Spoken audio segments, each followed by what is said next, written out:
If you have an interest in horses and love learning more about horses, the horse industry, teaching, or even managing your own horse business, then you're in the right place.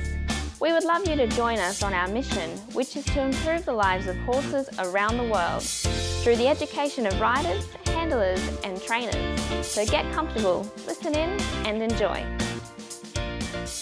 This is another of our popular Listener's Choice interviews, which we're playing over the weekend. We've chosen the most popular interviews for you to select the Listener's Choice winner. If you're not sure how the Listener's Choice competition works, have a look at horsechats.com/choice for the rules and the leaderboard.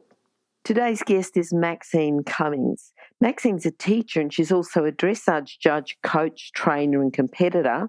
She likes to teach the nervous riders to improve their riding skills. It could include going on, getting better dressage scores, doing a bit of jumping and some trail riding as well. And Maxine's a coach educator, so she helps bring on other equestrian coaches. How are you today, Maxine?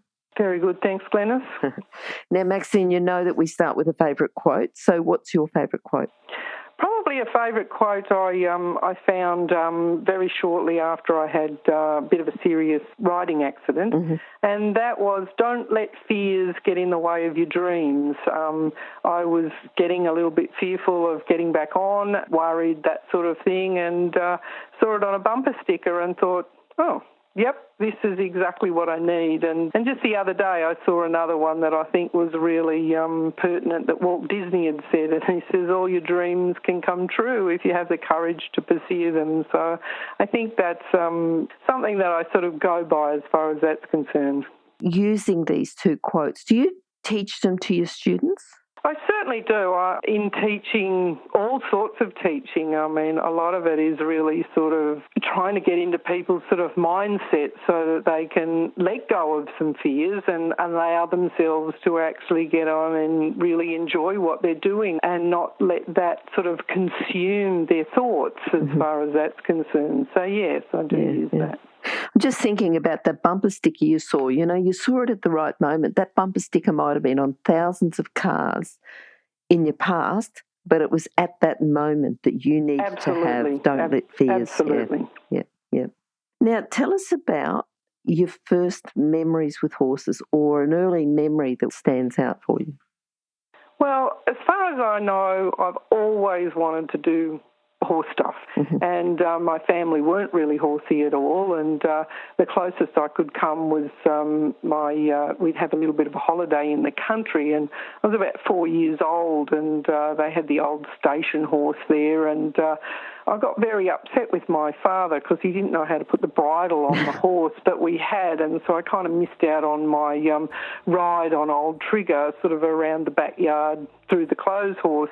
So that was certainly a very happy memory, but then I sort of saved every penny that I could and bought my first horse, Peppy, and, you know, that was just absolutely fun, you know, no mobile phones, no nothing. You'd just get on your horse in the early morning and say, see you later, Mum, and the requirements were let's get back before dark, and the horse would take you anywhere. You could go to the beach, you could go to the dam, you could go up the mountain and visit your friends, and it was something that you could just go for miles and never a worry, never a care in the world, no fear about, you know, being bucked off, left in the wilderness, because there were certainly some places that we went that I don't think you'd ever be found to this very day. But they're really just happy memories of those sorts of things. And then, of course, as I morphed from that, I went into some of the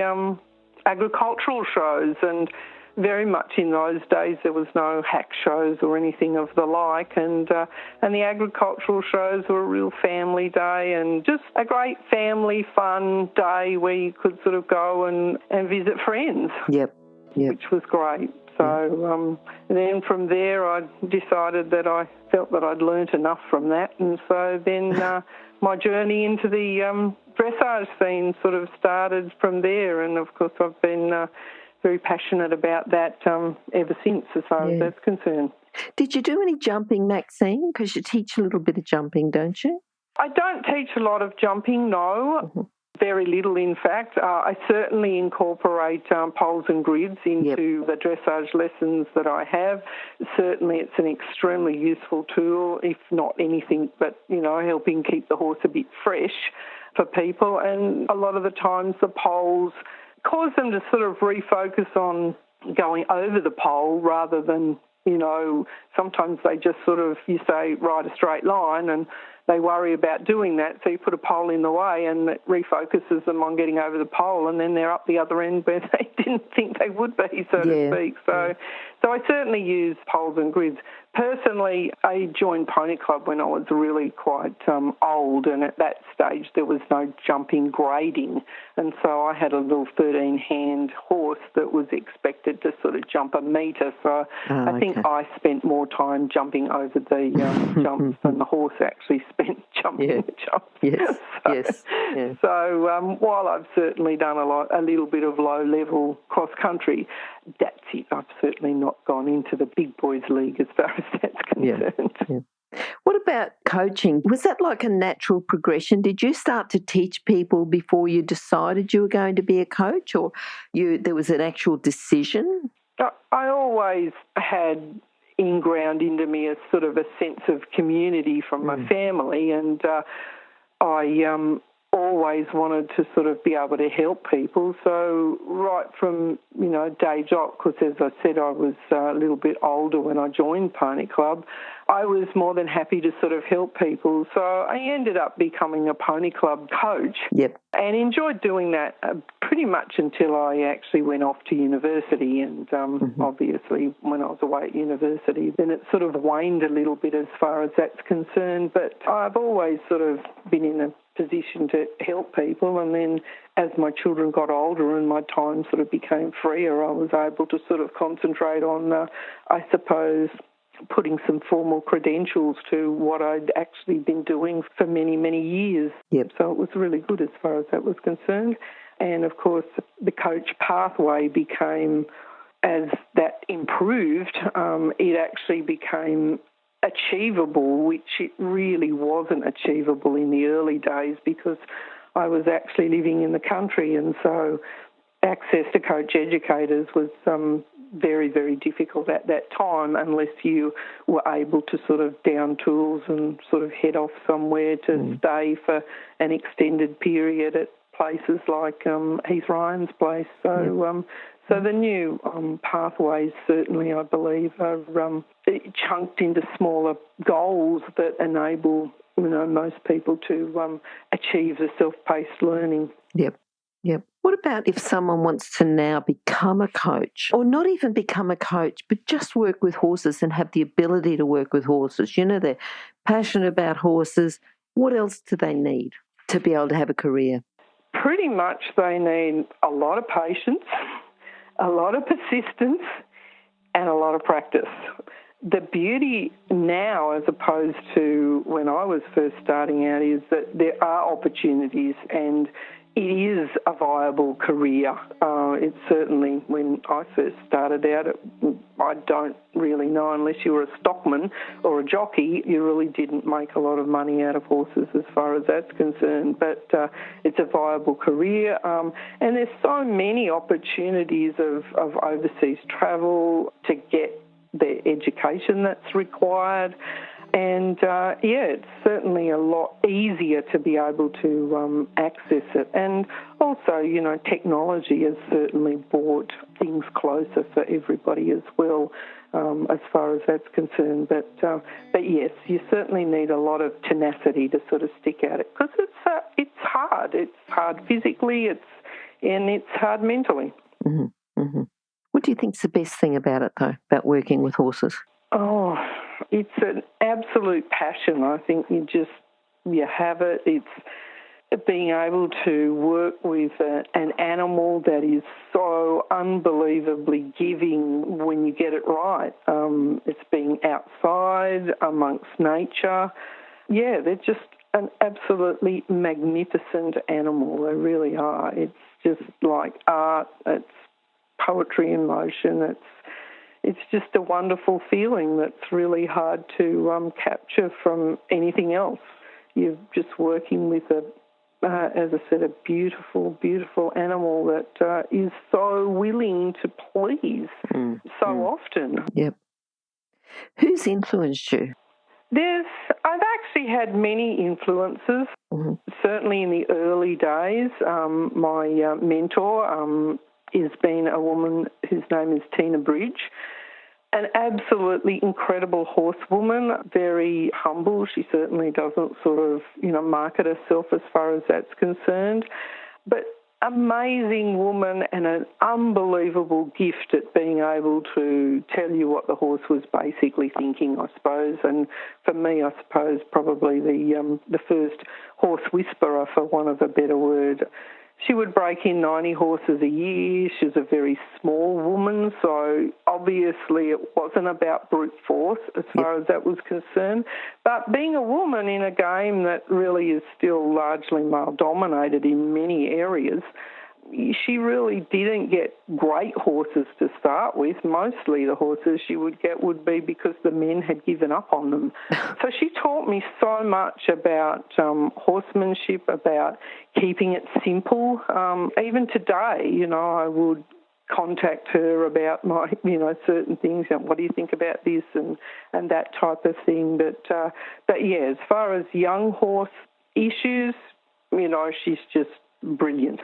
Then from there, I sort of I had a little horse that I had bred, and he was just such a clever little horse, and I wanted a little bit more. And so Mark Kittle actually then sort of helped me sort of progress this little horse that certainly wasn't bred to be an FEI horse into a little Grand Prix horse. And so, I really valued the work that he helped me with as far as that's concerned. And then who can sort of not be inspired by the absolute harmonious picture that Charlotte Dujardin has done with Allegro? I mean, It's just a magnificent picture. And then you've got to be also inspired by some of our para riders. I remember a particular time when I was feeling a little bit sort of despondent in my riding, watching Danielle Waymark. And I just sort of thought, well, she had the most amazing core strength. And I thought, what am I complaining about, So some of those riders have unbelievably inspirational stories that enable you to sort of think, I've really got nothing to complain about, just get on with it. So, yeah, there's certainly been quite a few, but certainly Tina is still my who mentored me the most as far as that's concerned. Yeah, so Tina taught you to keep it simple. Tell us about an incident or, just a time where you've really learnt something else from her. I suppose I would go to and did grab lessons at every opportunity, but didn't have a lot of money, so they were very fragmented.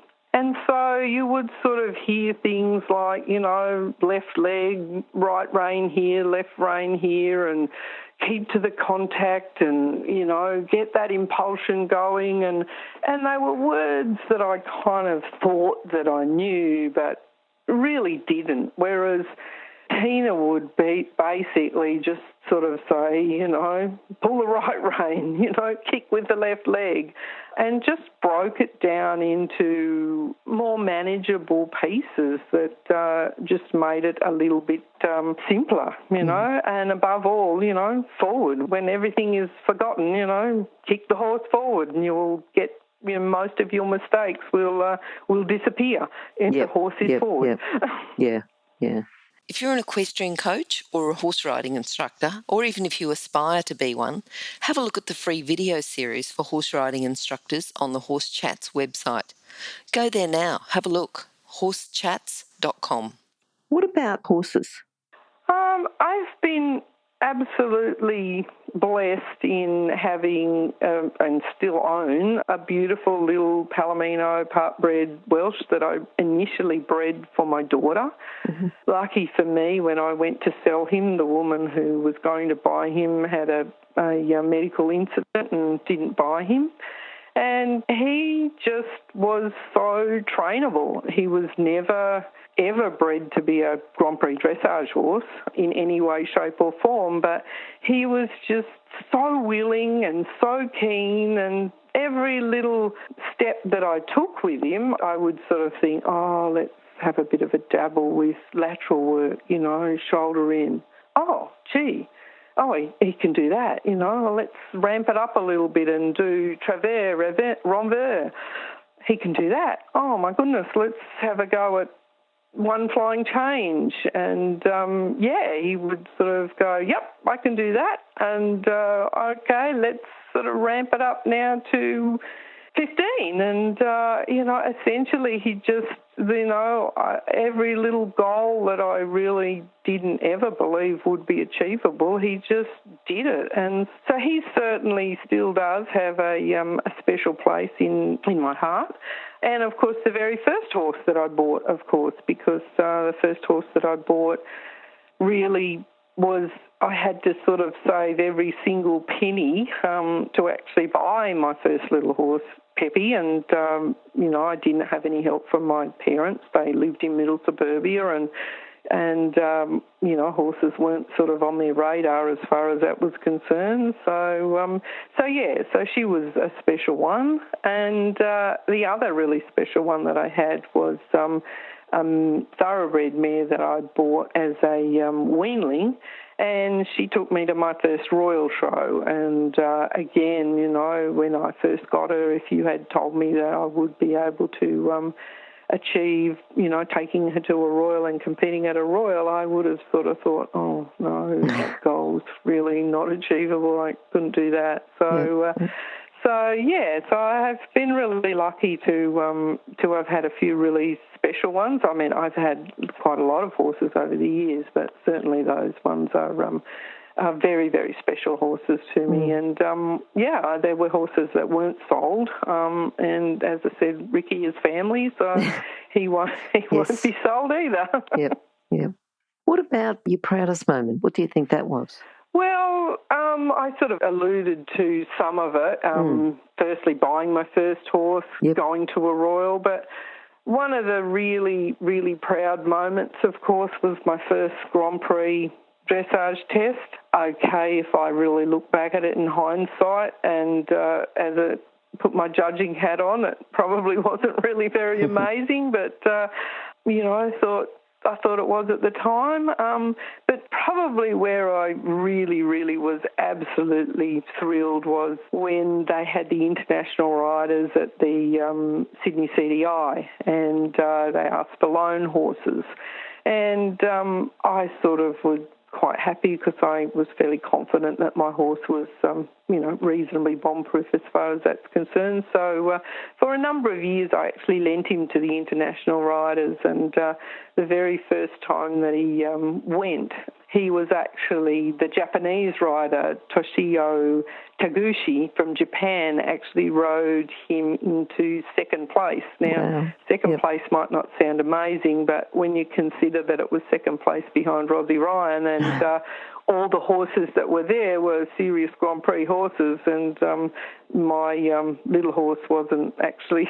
he was just a little pony, but, he worked his heart out for a strange rider, and I thought, how proud is that? I've bred this horse, I've trained this horse, and somebody who's had 10 minutes riding him has been able to, just really show off the training that I'd put into him. So I was immensely proud, and even as I sit here, I still sort of look at the prizes that he got from that CDI. So, but he then went on for all the rest of the time that they had the international riders. I lent him every year, but then the CDI decided not to do that anymore. I think they found it very, very difficult to get the horses, and that's certainly understandable. But I had a lot of fun with that, sort of meeting people from other countries and hearing how dressage works in their country. And, it really was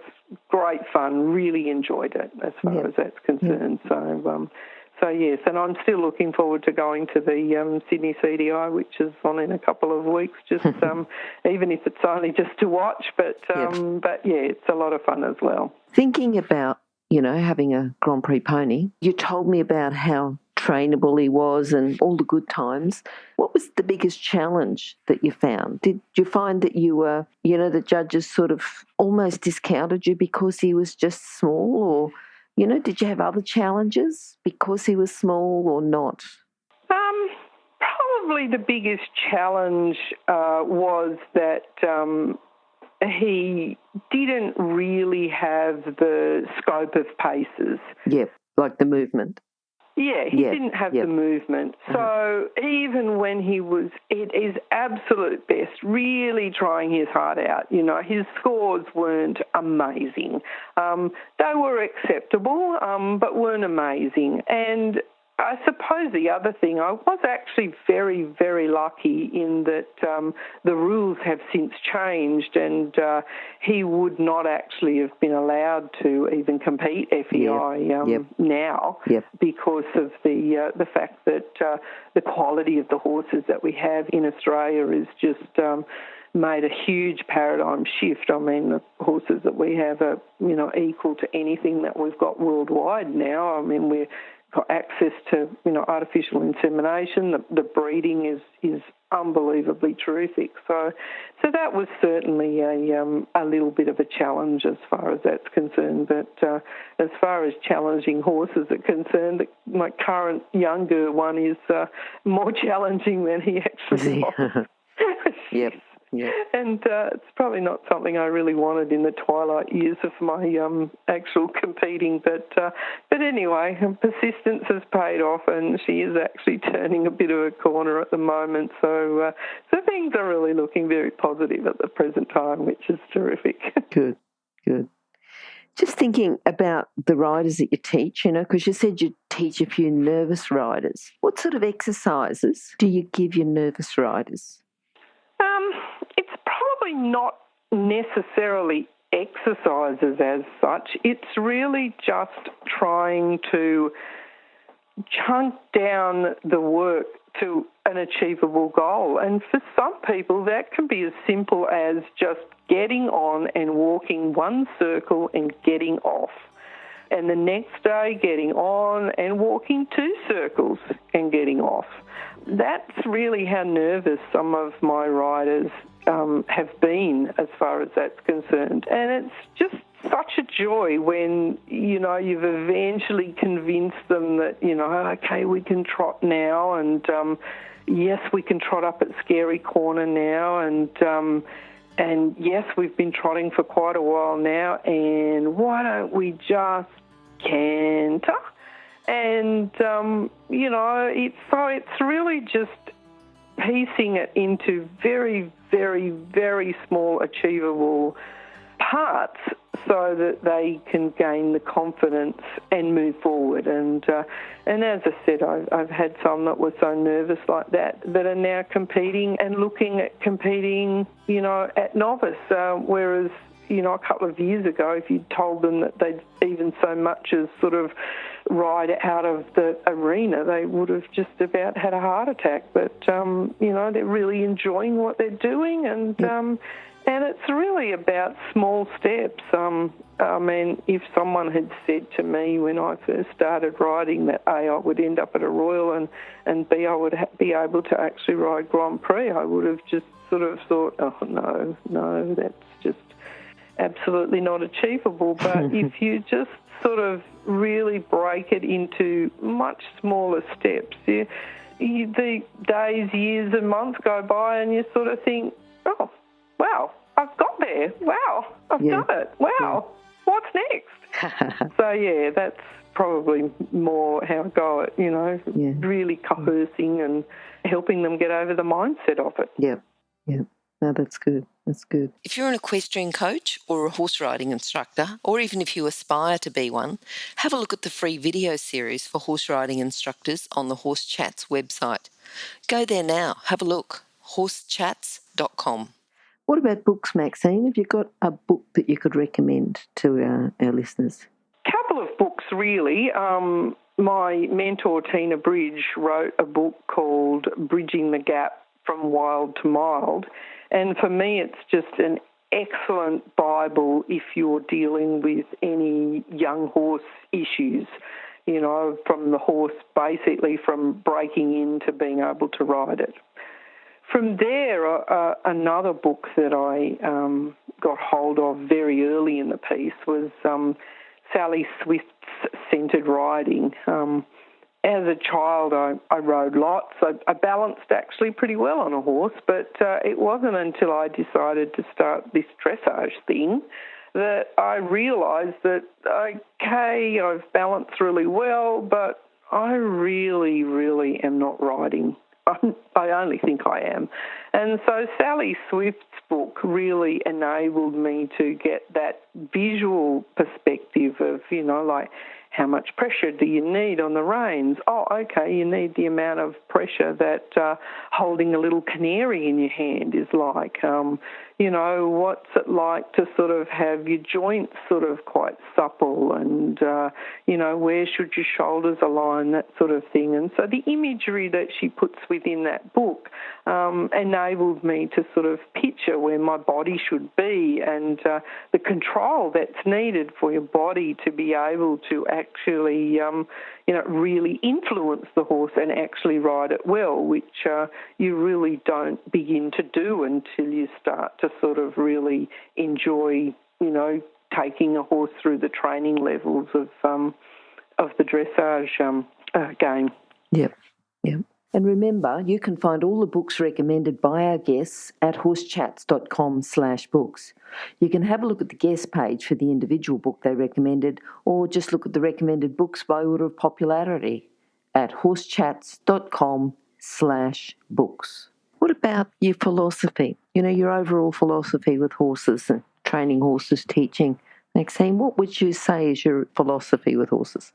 Probably, as I've sort of said before, you know, big goals are actually achievable if you just start with the first step. And, you know, certainly when most people come to me sort of riding, very few of them sort of say, oh, look, you know, I want to compete or I want to do, you know, X, Y, Z with a horse. But very shortly they're, you know, looking at new goals, new bits, and because as a coach you scaffold it in an achievable way, those big goals that they never even visualised or envisaged are really happening for them, and as a coach I think that's probably one of the most rewarding things, is to be able to share in that journey of them achieving goals that probably never even occurred to them.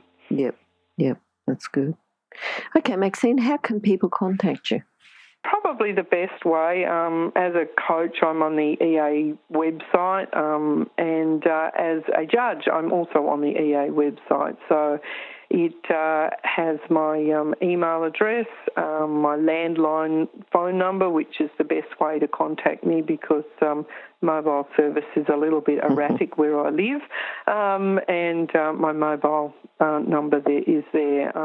Also, I have a Maxine Cummings Facebook page, which predominantly just has some of the things that I'm doing with horses and judging and that sort of thing on it. So people are, and it's an open page, it's not private, so people are more than welcome to message me through that page as far as that's concerned. The other thing too, Maxine, it'll be on horsechats.com/Maxine Cummings, or just go to horsechats.com, search for Maxine or search for Cummings, and you'll find contact details at the bottom of your page. Yeah, so then that way people can contact you. Yeah. So, yeah, Maxine, thanks for talking to us today. Been very good. Oh, thank you very much. Yeah. It's been an absolute pleasure, and I feel quite sort of humble amongst all the other people that you've interviewed. It's been wonderful. Thank you. Yeah. Look, I'm sure you've got a message to contribute as well. I'm sure people will enjoy the interview and get some education out of it, so thanks. Now, if you're still there, you probably know that I'm absolutely passionate about education within the horse industry. That's why I host this podcast. My other venture is Online Horse College. Have a look now at onlinehorsecollege.com and I'll see you over there. Remember that our comments and instructions are general in nature and do not take into consideration your individual horses or your individual ability and circumstances. If you enjoyed this podcast, then please leave your comment below.